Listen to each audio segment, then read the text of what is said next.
I'm like death and life for you, Doc. Death and life. More like Harry Convict Jr.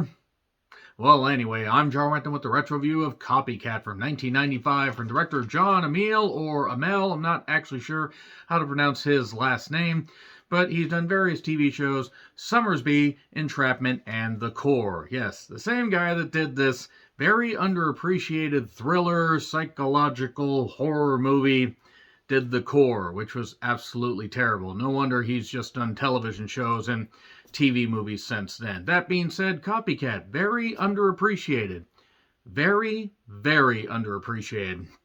It did come out in 1995. They had a glut of movies that actually got a lot more attention than it. The Net with Sandra Bullock, that was not very good. Jade, that had Linda Fiorentino and a really good car chase scene, and I believe David Caruso. I do your impersonation of David Caruso's career. It's my turn. Wee! And Waterworld, Cutthroat Island, and a lot of stuff. Seven also came out in 1995 that featured Kevin Spacey only being creepy on camera and never behind the scenes. So Copycat kind of got forgotten about, which is really, really a shame because even though some things have aged like milk, the technology, a few of the fashions, and the fact that, let's be honest, you actually could figure out who the killer was well in advance, and the fact that it was in that glut of thrillers that they just kept churning out like crazy. I mean, 1995 was a very strange year for films. I actually probably should do a video or two on that at some point, just talk about the strange films of the 90s, especially 1995. Very, very odd year. This is written by two different people. Ann Bitterman, who did Primal Fear and Public Enemies. Primal Fear, that launched Edward Norton's career, and David Madsen, who did something called Deep Family Secrets. This actually was the only theatrical released movie that he did. He only has 3 credits to his name. Sigourney Weaver was in her mid-40s at this point. I would have back then, still would now, and you would too. Holly Hunter plays a detective named MJ.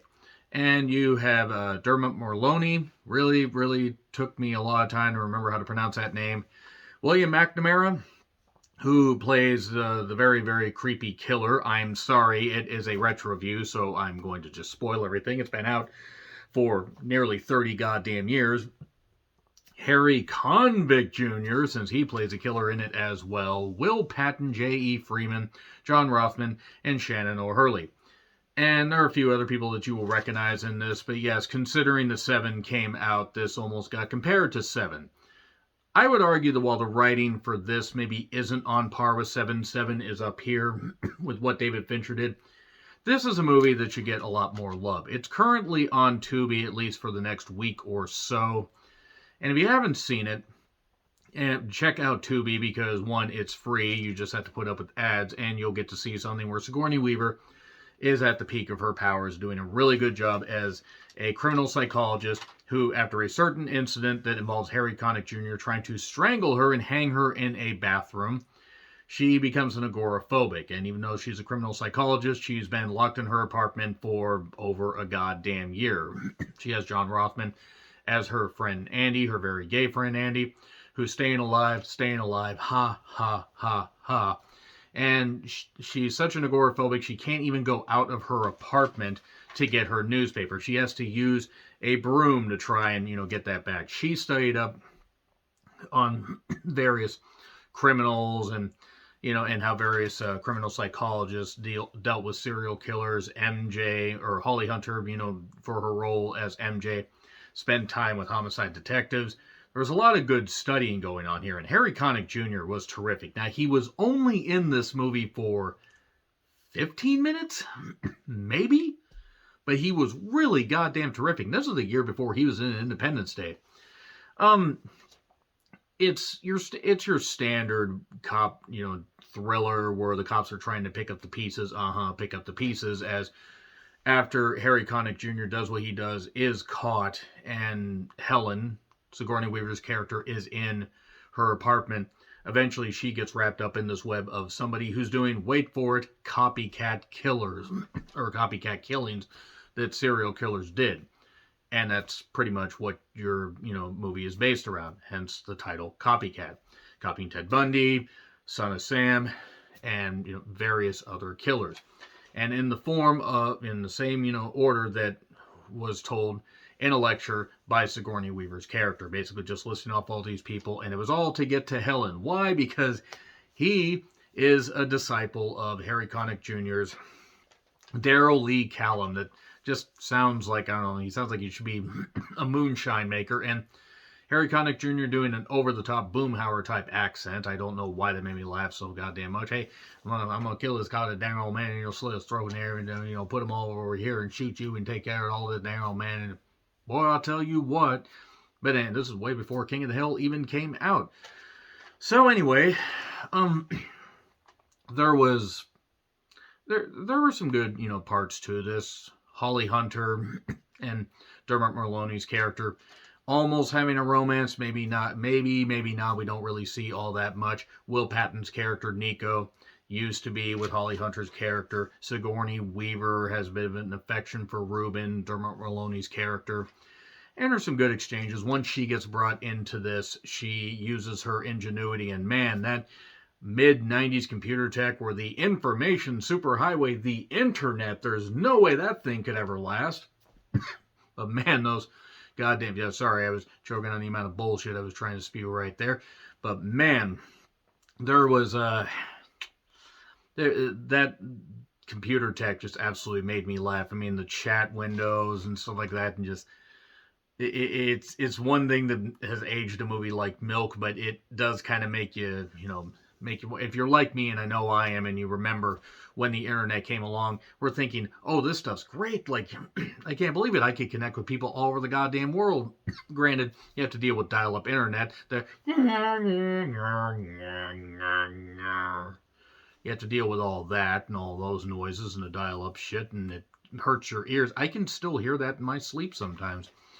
But she ends up getting messages from this particular killer, and it turns out that this killer, Peter, William McNamara's character, has been hiding in plain sight because he really wants to get caught. He wants to be famous. And why is that? Because Harry Connick Jr.'s character, Daryl, he has fans that send him letters, and he uses them as disciples like Jesus had disciples to carry out his nefarious deeds, because he's in jail, but he's like, I'm going to get to people. I'm going to show them that if they follow God's light, then God won't smite them, and they will be able to carry on his legacy. So that's pretty much it right there. And Sigourney Weaver really doing a great job here. Like, she's a terrific actress. From Alien to, Galaxy Quest a couple years after this. Just a lot of great meaty roles. Dramas, sci-fi, horror, it doesn't matter. She's really goddamn terrific. Holly Hunter also was good here at this point. I wonder what happened to Holly Hunter. I don't think she's been in too much stuff lately. If she has, let me know in the comments. So, Sigourney Weaver said you're going to look for a guy age 20 to 30, educated, but he has a taste for the golden oldies, aka patterning all his killings after famous serial killers. And a woman strangled in a bathtub. One woman who's a flower child is stripped, killed, and her body is dumped right by a no dumping sign to pattern another killer. He shoots somebody at one point, the Son of Sam killer. He uses this and taping a note in the phone booth while Helen is on the phone. Those brick cell phones that were from the mid-90s.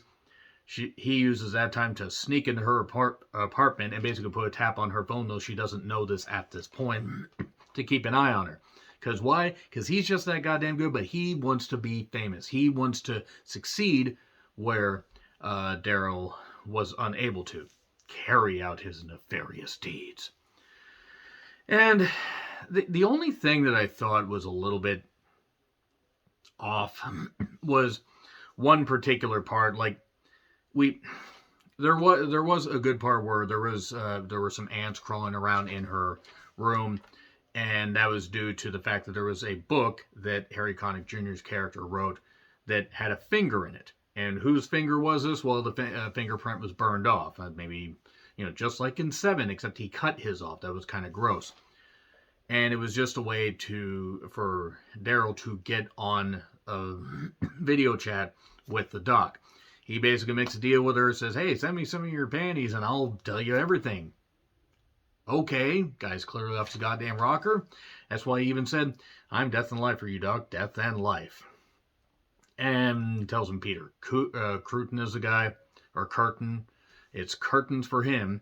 He is carrying out this stuff because he's just really, really sick. Doc, stay away from him. He's a freak.